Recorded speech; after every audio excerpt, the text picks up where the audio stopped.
Hi friends, welcome to miracle makers. இந்த வருஷம் நான் எப்படி பொங்கல் செலிப்ரேட் பண்ணேங்கிறதாங்க உங்கள் கூட நான் ஷேர் பண்ணிக்க போகிறேன். ஒரு வழியாக 2 மணி நேரம் கஷ்டப்பட்டு இந்த 2 குளத்தையும் போட்டு முடிச்சாச்சுங்க. மார்னிங் சீக்கிரமே எழுந்து பொங்கல் வைக்கிறதுக்கான எல்லா ஏற்பாடுமே முடிச்சாச்சுங்க. தண்ணி கொதிச்சு வரும்போது அரிசி போட சொன்னாங்க. நான் அப்புறம் எங்கள் அத்தை, எங்கள் மாமா எல்லாருமே போட்டிருந்தாங்க. இந்த பொங்கலுக்காகவே மேரேஜ் ஆகி 4 இயர்ஸாக நான் இந்த மாதிரி பொங்கல் கொண்டாடினதே கிடையாது. நல்ல ஒரு புதிய எக்ஸ்பீரியன்ஸாக இருந்துச்சு. வெளியே வச்சு கொண்டாடுறது இது தாங்க ஃபர்ஸ்ட் டைம். நாங்கள் எல்லாருமே ரொம்ப ரொம்ப ஹாப்பியாக இருந்தோம். வீட்டில் இருக்கிற எல்லாருமே ஒரு கைப்பிடி அரிசி அதுக்குள்ளே போட்டாங்க. அரிசி போட்டு கொஞ்ச நேரம் கழித்து பார்த்திங்கன்னா அந்த பொங்கலோட அந்த ஒயிட் கலர் நுரை வெளியே வர ஆரம்பிச்சிச்சுங்க. அது பார்த்திங்கன்னா கிழக்கால பொங்கினா தான் ரொம்ப நல்லதுன்னு சொன்னாங்க.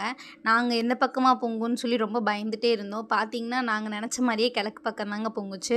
பொங்கி வரதை பார்க்குறதுக்கு ரொம்பவே சந்தோஷமாக இருந்துச்சுங்க. ஒரு மாதிரி டேவே ஃபுல்ஃபில் ஆன மாதிரி இருந்துச்சு. இதாண்டா பொங்கல், இதுக்கு மேலே என்னடா வேணும் அப்படின்ற மாதிரி இருந்துச்சுங்க.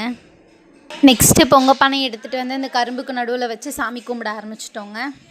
பொங்கல்லேருந்து சாமி கும்பிட்றது வரைக்கும் எல்லாமே எங்கள் சித்தப்பா தாங்க ஏற்பாடு பண்ணார். பார்த்திங்கன்னா அந்த வாழை இலை வச்சு தேங்காய் உடைக்கிறதா இருக்கட்டும், சாமி கும்பிட்றதா இருக்கட்டும், இல்லை சாமிக்கு ஆராதனை காட்டுறதா இருக்கட்டும், எல்லாமே அவர் தாங்க செஞ்சார். நான் எனக்கு ரொம்பவே பிடிச்ச முருகரை தாங்க வச்சு சாமி கும்பிட்டேன் அன்றைக்கி. அப்புறம் வீட்டில் இருக்கிற ஒருத்தவங்களும் சாமிக்கு ஆராதனை காட்டி இந்த பூ போட்டு அதுக்கப்புறம் சாமியை கும்பிட்டோங்க. கும்பிட்டு முடிச்சதுக்கப்புறம் எல்லாருக்குமே பொங்கல் போட்டு கொடுத்து எல்லாருமே ஹாப்பியாக உட்காந்து சாப்பிட்ருந்தோங்க. இந்த வருஷம் பொங்கல் பர்சனலாகவே எனக்கு ரொம்ப ரொம்ப பிடிச்சிருந்துச்சுங்க. உங்களுக்கு உங்களோட பொங்கல் எப்படி இருந்துச்சு? நீங்கள் எப்படி அதை எக்ஸ்பீரியன்ஸ் பண்ணீங்கன்னு எனக்கு கீழே கமெண்ட் பண்ணுங்கள். அப்படியே நம்ம சேனலை மறக்காமல் சப்ஸ்கிரைப் பண்ணிக்கோங்க.